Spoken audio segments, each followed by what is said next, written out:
John Bacon has written The Untold Story of the Edmund Fitzgerald. Hello, thank you for joining us this afternoon.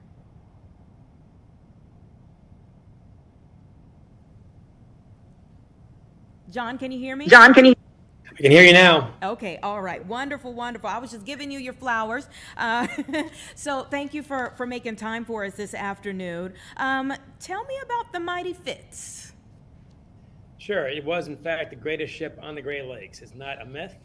Out of 300 freighters in 1975, the Mighty Fitz was the longest. Well, it could carry the most cargo, set every record on the Great Lakes repeatedly, and broke its own records repeatedly. And it was the most luxurious ship on the Great Lakes, incredibly, because they had the best VIP quarters, 2 staterooms for important guests, and even the crewmen had the best quarters of any ship in the Great Lakes, including air conditioning, TV, carpeted floors, wood paneled walls, you name it. Why? To attract the best captain and crew in the Great Lakes. And of course, the VIPs were their clients. So the Mighty Fitzgerald was everything, basically. Wow, okay. And we've come to 50 years since.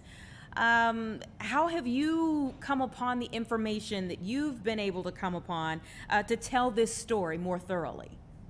I got lucky, frankly. I've got a hold of 6 former crew members, and they're not making one of those, who are still alive from 1963 to 1975. A couple guys who were on it that season and got bumped off at the last minute, who knew the crew, knew the ship. So that's one aspect of the untold story. Then I got a hold of 9 of the families. They were willing to talk for the first time to a reporter on this to find out what Captain McSorley was like, what their husbands and cousins and uncles and boyfriends were like, and tell those stories as well. So those are all untold stories. Yeah, and you say that this is a tribute to the lives lost. Maybe can you share one story that impacted you the most?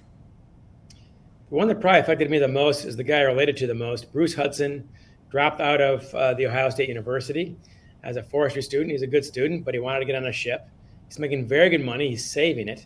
But he had a hot rod car, a 1972 Dodge Challenger, that he and his fellow deckhand were going to take across the country 3 days later. This car was waiting for them at the dock. I found the car and taken photos, and it's gorgeous. And then he finds out from his girlfriend, Cindy Reynolds in Toledo, that she's pregnant. And he says, "Don't worry, we'll move in together. We'll raise the child ourselves." And she said, "Okay, in that case, go ahead and go on your trip because the baby's not due for 7 more months." So that was the plan. And so after he's gone, he's an only child. Ruth Hudson lost her only child.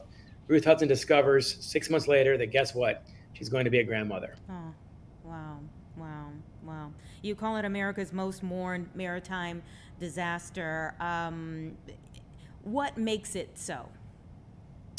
Well, the song, first of all, without the song, there's no book. Let's be honest about that. Between 1875 and 1975, there were 6,000 shipwrecks on the Great Lakes. And people can probably name one, and that's the Edmund Fitzgerald.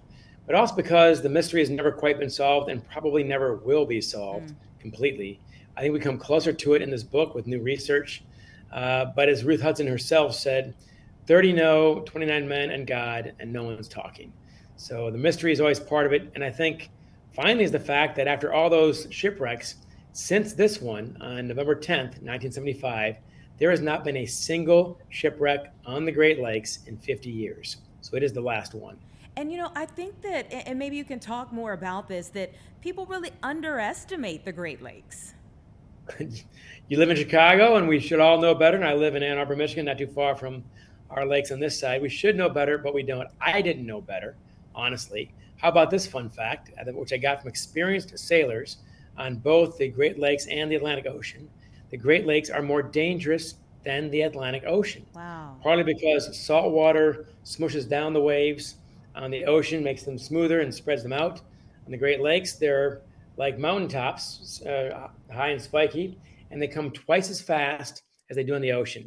Instead of 10 to 16 seconds apart, they're 4 to 8 seconds apart, and therefore you can have your bow stuck in one 30-foot wave, and then 700 feet later, have your stern stuck in a second 70-foot wave, 30-foot wave, with nothing between them. And that's how ships can crack with the load on them. So these Great Lakes are incredibly dangerous. and have to be respected. Wow, absolutely. Yeah. And one of our producers here was asking, is there another ship comparable to this particular one, the Edmund Fitzgerald?